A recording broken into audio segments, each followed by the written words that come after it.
brought you by Silver Pumps and Motors. Top quality और consistent performance के लिए सिर्फ सिल्वर पंप्स नाम याद रखना. రాష్ట్రంలో స్కాములు తప్ప ఏమీ జరగట్లేదని ఆరోపించారు మాజీ సీఎం జగన్. చట్ట విరుద్ధంగా అన్యాయాలు చేసేవారెవరిని తాము వదిలిపెట్టబోమని హెచ్చరించారు.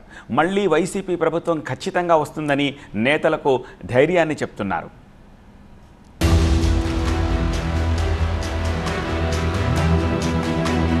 టీడీపీ నాయకులు గ్రామాల్లోకి వెళ్లే పరిస్థితులు లేవన్నారు వైసీపీ అధినేత మాజీ సీఎం జగన్. ఎన్నికల హామీలు నిలబెట్టుకోకపోతే చొక్కాలు పట్టుకోవాలని కూటమి నేతలు ఎన్నికల ముందు చెప్పారన్నారు.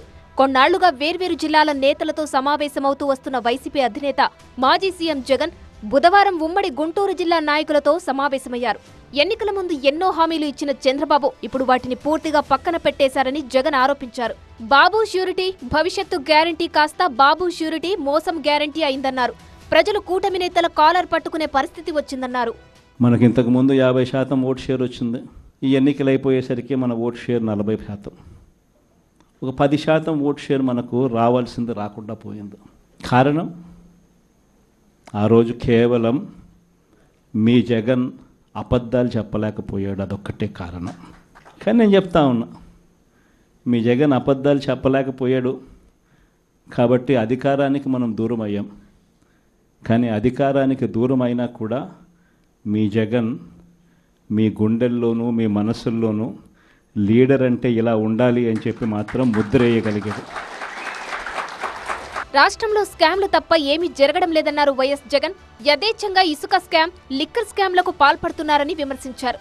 వైసీపీ నేతలను తీవ్రవాదులపై పెట్టే కేసులతో వేధించి జైళ్లలో పెట్టారని మండిపడ్డారు. చట్టవిరుద్ధంగా అన్యాయాలు చేసేవారిని తాము వదిలిపెట్టబోమని హెచ్చరించారు. తప్పు చేసిన వారిని చట్టం ముందు నిలబెడతామన్నారు. వైఎస్ఆర్ కాంగ్రెస్ పార్టీకి చెందిన ప్రతి కార్యకర్త తరపున చెప్తా ఉన్నా, నెక్స్ట్ వచ్చేది వైఎస్ఆర్సీపీ 2, జగన్ 2 పాలన వస్తుంది. ఎవడెవడైతే ఈ మాదిరిగా చేశాడో ఎవడిని వదిలిపెట్టమని చెప్పి సందర్భంగా కూడా ఖచ్చితంగా చెప్తాను. వీళ్ళందరినీ కూడా చట్టం ముందర గట్టిగా నిలబెడతాం. జగన్ 1.0 ప్రభుత్వంలో ప్రజలకు ఇచ్చిన హామీలను అమలు చేయడంపైనే ఫోకస్ చేశామన్నారు. తమ కంటే ఎక్కువ హామీలు ఇచ్చి అధికారంలోకి వచ్చిన చంద్రబాబు మేనిఫెస్టోను చెత్తబుట్టలోకి విసిరేశారని జగన్ మండిపడ్డారు. జగన్ 2.0లో ప్రతి కార్యకర్తకు తోడుగా ఉంటామన్నారు. వాళ్లకు అన్ని విధాలుగా తోడుగా ఉంటానని భరోసా ఇచ్చారు. మార్చి నాటికి స్థానిక సంస్థలకు 4 ఏళ్ల పదవీ కాలం ముగియబోతుందని, తమ వాళ్లని పదవుల్లో కూర్చోబెట్టడానికి ప్రభుత్వంలో ఉన్నవాళ్లు ప్రయత్నిస్తారని జగన్ ఆరోపించారు. ఈ క్రమంలో వైసీపీ నేతలు కార్యకర్తలపై మరిన్ని దొంగ కేసులు పెడతారన్నారు. కాబట్టి కార్యకర్తలకు బహుశా చేయగలిగినంత నేను చేయలేకపోయాను అని చెప్పి సందర్భంగా ఖచ్చితంగా ఒప్పుకోవాల్సింది. కానీ ఈసారి మాత్రం జగన్ 2లో ప్రతి కార్యకర్తకు అండగా తోడుగా ఖచ్చితంగా ఉంటాను అని కూడా ఈ సందర్భంగా చెప్తాను. ఈసారి జగన్ 2లో ప్రజలకు తోడుగా ఉంటూనే మరోవైపున కార్యకర్తలకు కూడా అండగా, వాళ్ళ ఇంటికి పెద్దన్నగా, వాళ్లకు తోడుగా ఖచ్చితంగా ఉంటానని సందర్భంగా ఖచ్చితంగా చెప్తాను. మున్సిపల్ ఎన్నికల్లో టీడీపీ 2 మున్సిపాలిటీలు గెలిచిందని, ప్రజాస్వామ్యానికి కట్టుబడి ఆ ఫలితాలను గౌరవించామన్నారు జగన్.